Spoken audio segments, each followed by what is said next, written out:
તમે જે ખોરાક ખાઓ છો એ જ તમારી બોડી બને છે, પણ સૌથી મોટો પ્રશ્ન એ છે કે શું તમે ફૂડ ખાઈ રહ્યા છો કે ડેડ ફૂડ ખાઈ રહ્યા છો.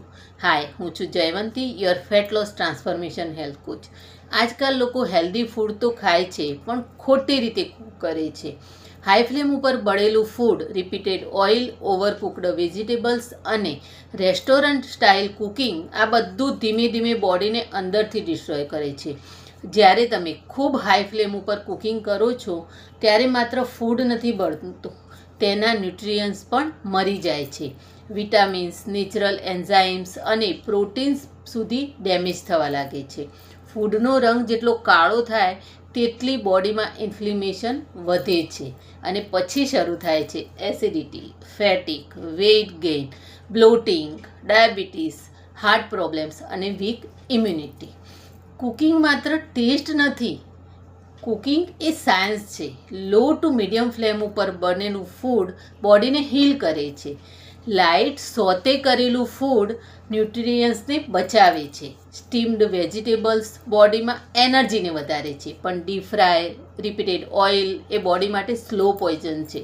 રેસ્ટોરન્ટ્સ ફૂડ કેમ એડિક્ટિવ લાગે છે ખબર છે?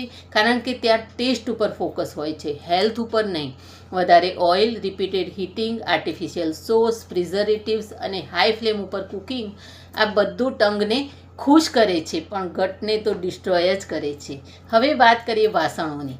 માટીના વાસણમાં કુકિંગ મિનરલ્સ આપે છે.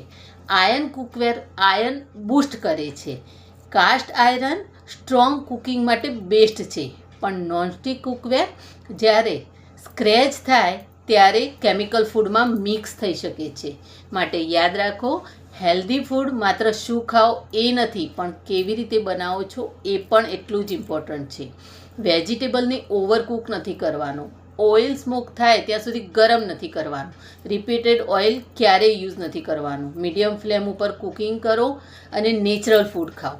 સૌથી મહત્ત્વની વાત, તમારું કિચન તમારી ફર્સ્ટ હોસ્પિટલ છે, કારણ કે દરેક પ્લેટમાં ડિઝીઝ છે કે હિલિંગ છે એ તમારે નક્કી કરવાનું છે. ચોઈસ તમારી છે. Thank you.